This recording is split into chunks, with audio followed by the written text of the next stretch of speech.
Executives often complain about the lack of time they have, when in reality, they have all the time there is. The issue, of course, is how they're investing their time.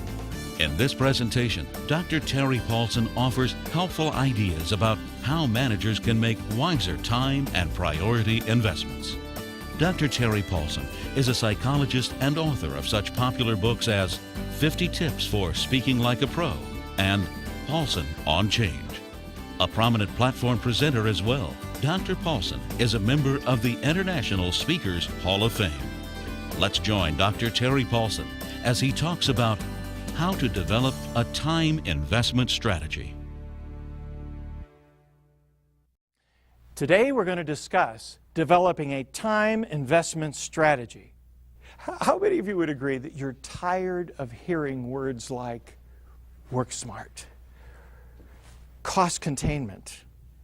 How many of you agree cost containment is not going away?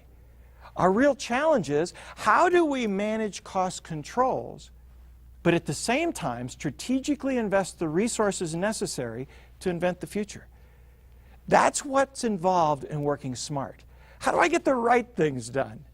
So today's topic allows us to look at practical insights that will allow us to do that as leaders. First point, have a strategic time investment strategy. We will never have enough time to do everything.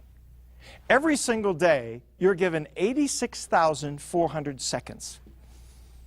We spend some of it, we waste some of it, and we invest some of it. When you add your team collectively to that, we realize it's how we use our time that determines whether or not we're going to be effective. It's been estimated that in the average home, a television can be on 7 1/4 hours a day. Now, when you hear that, you go, I don't know what home we're talking about, but realize when you come home, typically we turn on the television for background noise. It's the cheapest way to have a party without having to have anybody there. In fact, if you don't like one group, you can turn to another channel. But what ends up happening, we wonder where our time goes when we have habits that interfere with our ability to get the right work done. The key point that I want you to focus on from the very beginning is the importance of having a strategic focus to your prioritizing process. Every single day, I ask myself the question, what's the best use of my time today? If you've ever struggled with people who work for you, who don't seem to manage their time well, there's an easy way to do that. Ask them the question every day, what are the 3 principal things you're going to work on today? First time you ask it, they'll know you've been to a seminar and you're acting bizarre. But if you continue to ask that question, all of a sudden it hits them. You expect them to have a plan and to invest their time wisely. That's the job of creating a strategic focus to your time investment plan. Make sure you're investing your time where it counts. Jeff Bezos, the founder of Amazon.com, said, our wealth vanishes the moment we stop doing a good job for our customers. Every single time we look at working smart, we ought to put the customer in the front lens, the people we serve, and say, is what I am presently doing making a difference for that person? If it's not, we ought to change our time priorities and make sure that we are investing in the things that actually do count. The next point is, avoid the kiss of yes. That is a chapter in Guy Kawasaki's book, Rules for Revolutionaries. He said that the danger that many companies have is that they say yes to far too many things. As a result of that, they don't have the energy to say yes emphatically to the strategic focus that is most important.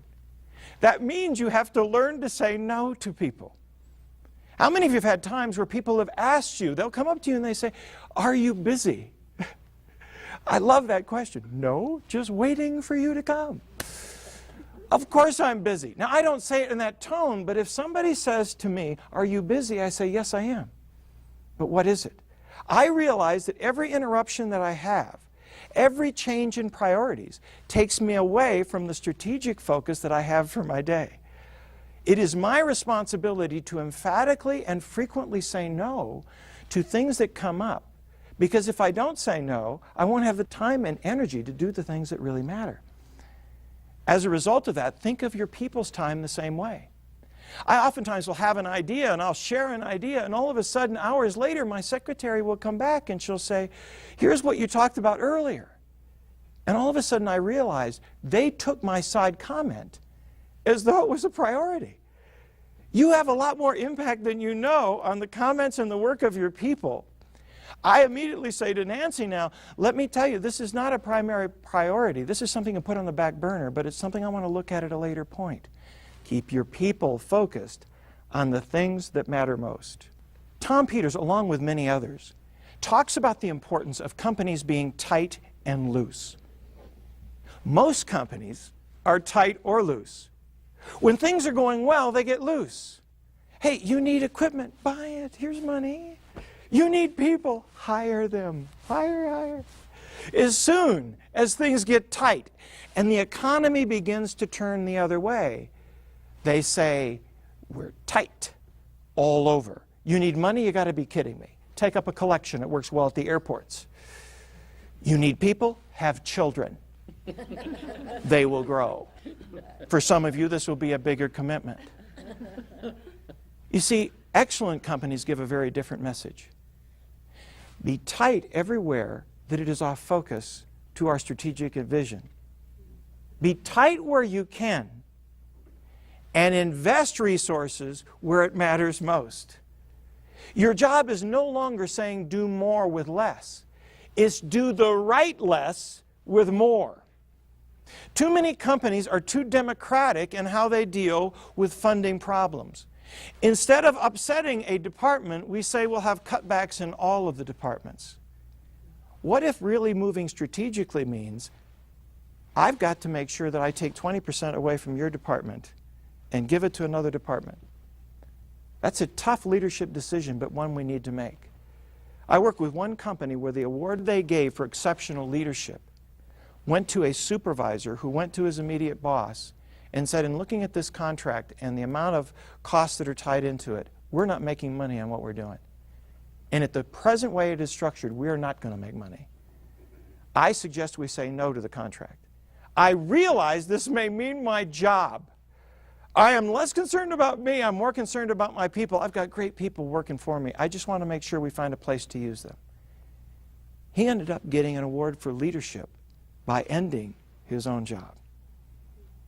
The interesting thing with that kind of vision, they made room for him other places within that organization, because you need leaders that are able to focus on the things that really count. Be tight where you can, loose where you can make a difference. The next point, have a daily plan and use it. Every time management expert, every person on priority throughout history has always said the importance of having a plan. They talk, however, about the planning paradox. People say, I'm so busy, I've got so many things to do, I don't have time to plan. And besides, there are going to be so many interruptions, why have a plan when you're going to have to change it? That's like a lumberjack saying, I've got too many trees to chop down, I don't have time to sharpen my axe. The responsibility is to understand, whenever you start your day, having a plan gives you your choice point.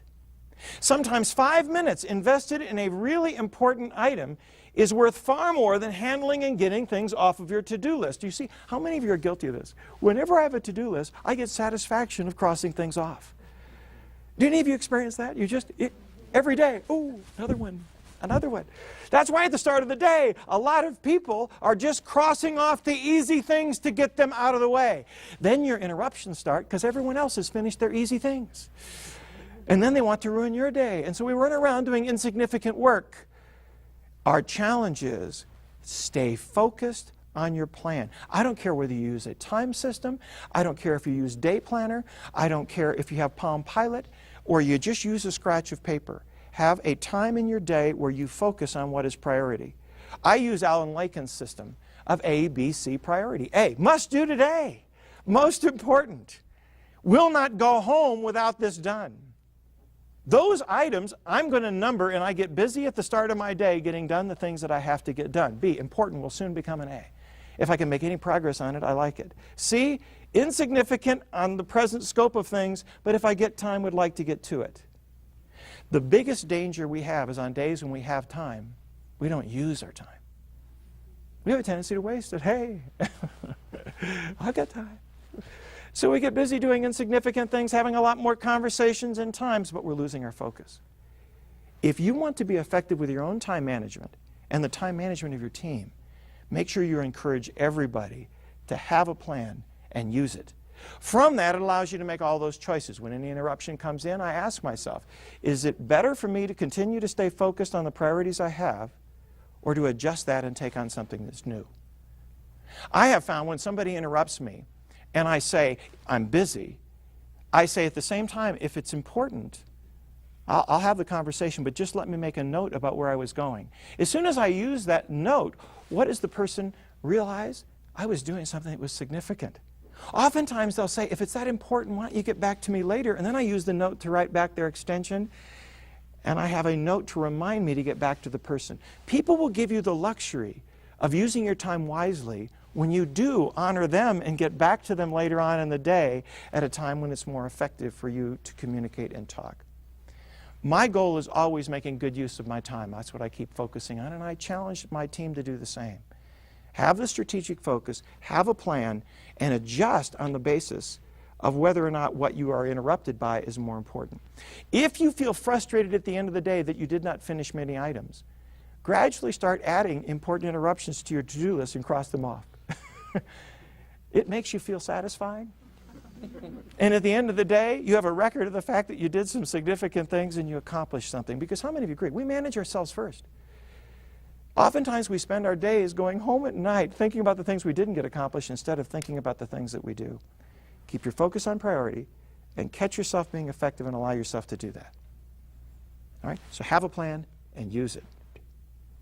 Next point. Have a mission-centered measurement system. Think about that for a moment. How many of you agree you play differently when you know somebody's keeping score?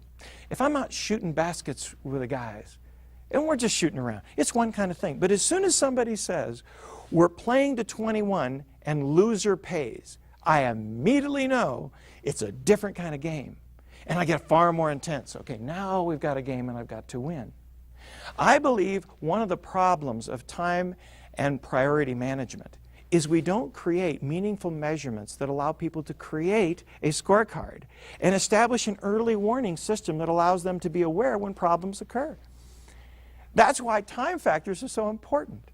If I'm able to do that, I increase the likelihood that people will understand that issues are important and we need to surface them early. So have a meaningful measurement system and at the same time realize that if you have too many of them, no one will pay attention to any. How many of you have found that when managers come in, they may start to